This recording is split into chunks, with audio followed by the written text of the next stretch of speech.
मंडळी, स्वागत आहे आपल्या माझ्या घरगुती रेसिपी मराठीमध्ये। आज आपण मुलांसाठीचा मस्त असा चटपटीत नाश्ता बनवणार आहे।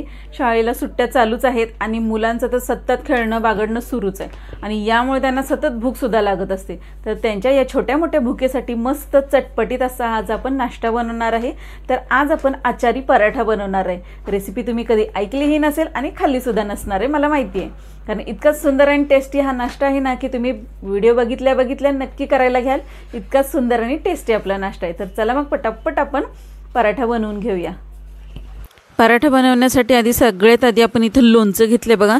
आपल्या घरामध्ये जे कुठलं लोणचं असेल ते लोणचं आपण घ्यायचं आहे आणि मी इथं अर्धी वाटी लोणचं घेतले। या आंब्याचं लोणचं असल्यामुळे ना याच्या फोडी आहेत आंब्याच्या, ते मी आता चिरून घेणार आहे।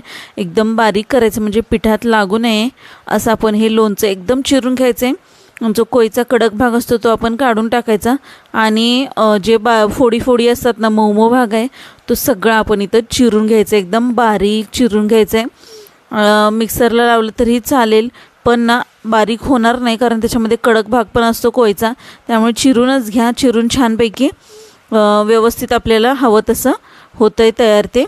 आता मी हे सगळं लोणचं बघा चिरून घेतलं आहे। तुम्ही किती जण खाणार ना त्यानुसार तुम्ही इतर लोणचं घ्या। इथं माझे 5-6 पराठे होतील, मी अर्धी वाटी लोणचं घेतलेलं आहे म्हणजे छान चटपटीत लागेल। अशा प्रकारे बघा एकदम छान बारीक आपण हे चिरून घ्यायचं आहे, म्हणजे एकदम बारीक बारीक तुकडे होतील आपल्या लोणच्याचे। आणि मग आपण मस्तपैकी ना त्याचा पराठा बनवणार आहे। एकदम चटपटीत लागतो, जितकं जास्त लोणचं घ्याल ना तेवढा जास्त चटपटीत आपला पराठा लागतो। इथं आपण गव्हाचं पीठ घेतलेलं आहे, एक 5-6 पराठे होतील छोटे छोटे एवढं आपण पीठ घेतलं आहे। यामध्ये आपण तेल घातलेलं आहे, मीठ घातलं आहे आणि आपण जे लोणचं बारीक चिरून घेतलं होतं ते लोणचं घातलेलं आहे। आणि सगळं पीठ आपण जशी कणिक मळतो तशा पद्धतीनं मळून घ्यायचं आहे बघा। थोडंसं घट्टसरच मळा, म्हणजे आपण जेव्हा याला रेस्टसाठी ठेवू तेव्हा ते मऊ होणार नाही, म्हणून बघा एकदम छान घट्ट मी मळलेला आहे गोळा। आणि याला आता मी थोडं म्हणजे 10 ते 15 मिनटं रेस्टसाठी ठेवणार आहे, म्हणजे छान असा मुरतो आपला हा गोळा। आता बघा 10-15 मिनटं झालेली आहेत आणि 10-15 मिनटानंतर मी थोडासा गोळा आपला हा कणिक मळून घेते थोडीशी आणि नंतर मग याचे गोळे बनवून घेणार आहे। सगळ्याच्या आधी गोळे बनवून घेते आणि मग एकदम छान असे व्यवस्थित पराठे बनवता येतात। अगदी ना 5 मिनटाची रेसिपी आहे। मुलांना भूक लागली की तुम्ही लगेच 5 मिनटात ही रेसिपी बनवू शकताय आणि मुलांना खाऊ घालू शकताय, कारण मुलांचं पोटही भरतं। वरचं काहीतरी कुरकुरे वगैरे हे सगळं खाण्यापेक्षा ना हा नाश्ता कधीही चांगला बघा।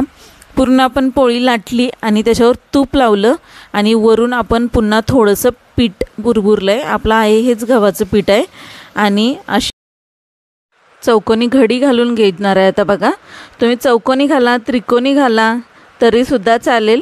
आणि आता छानपैकी बघा मी पीठ लावणार आणि मस्तपैकी लाटून घेणार आहे। आपण जी चपाती बनवतो ना चपातीपेक्षा थोडंसं जाड ठेवायचं, म्हणजे मऊ झालं पाहिजे, अशा पद्धतीनं आपण लाटून घ्यायचं आहे।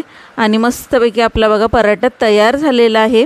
आता आपण तवा गरम करण्यासाठी ठेवून देऊया आणि गरम तव्यावर मस्तपैकी आपला पराठा दोन्ही बाजून एकदम खरपूस भाजून घ्यायचा आहे बरं, आणि तूप लावायचं आहे मस्तपैकी वरून। आणि एक नंबर असा आपला हा पराठा तयार झाला आहे। मुलांना खूप आवडेल बघा, एकदम चटपटीत नाश्ता आहे, कारण मुलांचं पोटही भरतं आणि सतत काहीतरी आपल्याकडे खायला मागणार नाहीत। ते पोटभर एकदा खाल्लं की मुलं लवकर जेवणाचं नाव काढत नाहीत, आणि असा पोटभरीचा नाश्ता असेल ना तर मग मुलं खेळण्यामध्ये दंग होऊन जातात। मस्त असा आपला हा नाश्ता तयार झालेला आहे आणि सुंदर दिसतोय आणि लोणचं असल्यामुळे ना एक नंबर चटपटीत लागतो। तुम्ही एकदा जरूर ट्राय करून बघा आणि मुलांना अशा प्रकारचा नाश्ता नक्की तुम्ही बनवून द्या।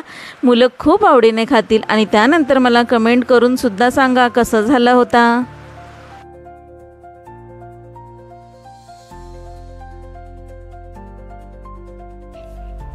तर मंडळी, कशी वाटली माझी रेसिपी? आवडली ना? एकदम साधी सोपी आणि झटपट 5 मिनिटात बनणारी रेसिपी। मुलांना भूक लागली की लगेच 2 मिनिटात तुम्ही हा पराठा बनवून देऊ शकताय। आणि माझी रेसिपी तुम्हाला कशी वाटली एकदा नक्की कमेंट करून सांगा आणि व्हिडिओला लाईक शेअर सबस्क्राईब करायला अजिबात विसरू नका। थँक्यू।